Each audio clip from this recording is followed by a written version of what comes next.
Happy Tuesday from way north central Nebraska.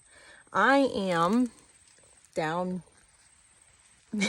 in a cornfield, and I'm down here because I'm playing hide and seek from my dogs, but I'm also doing some observing of what we got going on here at ground level, and it's so cool, particularly in no-till or reduced till operations, what you can see. And as I'm sitting here being ultra quiet, or was being ultra quiet, so as a heads up, I might be getting bombarded by my dog at some point when he finally catches my scent. But anyway, in the meantime, wanted to show and talk about the trash breakdown from the season that we've had. This is a corn on cornfield. I'm trying to think. This is the 5th year that this has been row crop, I think. Prior to that, it was an alfalfa stand.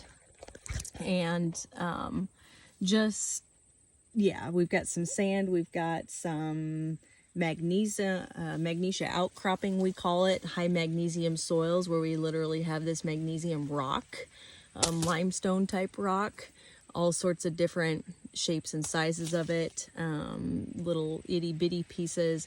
I'm in a good spot where it's not quite as pronounced as it is in other spots, but we do have pockets out in this field that soybeans will not grow whatsoever. They'll grow, but they get up about that big and they just burn off because of high magnesium soils, sulfur deficiency and whatnot. And then the corn will be super bright yellow, really dark green stripes, which is all of that sulfur and magnesium soil chemistry stuff. Here's another big chunk of rock. But this has been farmed. I think this is year 5, maybe it's year 6. I think they did 3 years corn. 3 years corn out of the alfalfa stand, soybeans 2 years ago, corn, and now corn again. So that would be, this would be the 6th crop off of it. But these guys are reduced till, minimum till, primarily strip till. The first couple years that they strip tilled, they strictly just did strip till. They didn't put down nutrients, and then they went into a nutrient placement strip till program, and it's been working out phenomenal for them, especially when they converted over to dry last year. Then they can get their Pell Lime. pH is a big issue, of course, for us in this part of the world, and that is a game changer in throwing that calcium right there in the row. But as I was sitting here playing hide and seek from my doggos, just how teeming with life this corn canopy floor, since it's not a forest floor, but cornfield floor is. And I think, no, it's not going to let me turn around, but, there's all sorts of spiders. You get to digging around. I think I smashed it, but there was a really cool spider. Yep, there's still a little bit of a spider web right here in this, and you dig underneath and you find all sorts of worm castings and just all the things that we want to see for breaking this old residue down. And of course, all of the life and biology. Oh, there's a worm just hanging out. If it shows up, yeah, you can see the tail of him. But the earthworms that are hanging out underneath this, and it's just a beautiful mash of compost right here, I'm going to call it.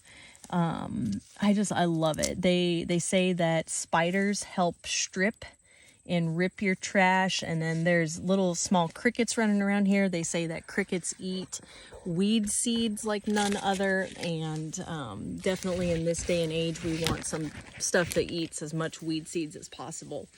But my excitement and my big challenge is, if you're if you're into the no-till or the reduced tillage thing, or you're wanting to, is leave some strips and leave some places out there, and then go and observe and look at your trash breakdown.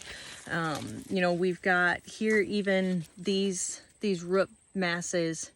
When I first initially picked them up, there was just a whole bunch of bugs that came out from them. And of course, these are going to be some of the last things to deteriorate and get eaten, partly because of how their strip till works, and that they're left standing, you know, more so upright or at an angle like this, so they're not touching the ground. But that biology still pulls that soil down, or that trash down, to create new soil.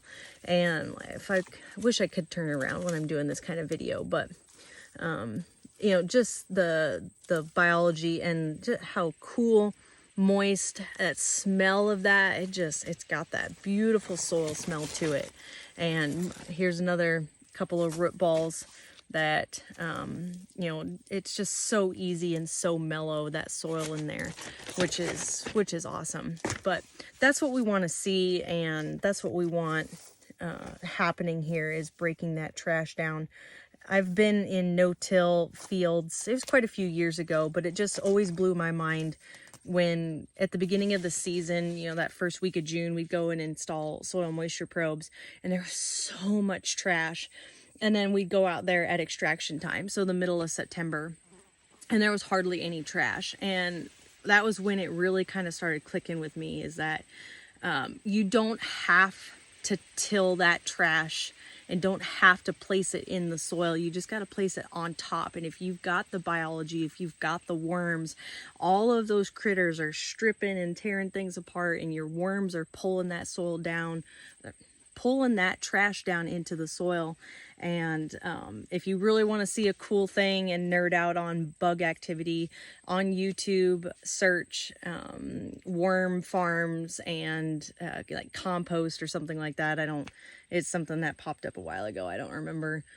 It wasn't anything I just searched. It was kind of one of those you may also like that YouTube makes suggestions on. But I want to do that with soil out of my garden, just because of how I've done my garden this year. The last 2 years I've done true no-till in my garden. I definitely have a hard pan from my first few years of thinking that I needed to till it.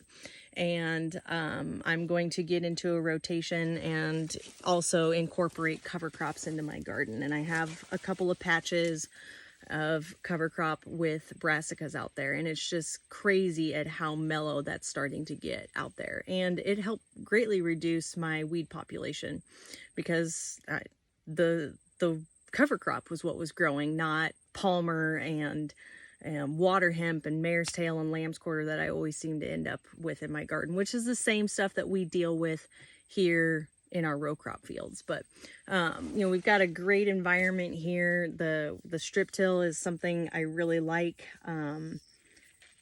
for multiple reasons, but you know, the thing that I don't like about it is that right here immediately around the plants and the base of the plants, especially with young plants and our winds and our sand blowing that we get, is that we just don't have those protected. But at the very least, our trash right here through the middle, keeping that covered, moisture retention, keeping our soil temperatures cooler for that biology to create a better environment for it. And then because we're not moving and disturbing this, I mean, our weed pressure has greatly been reduced.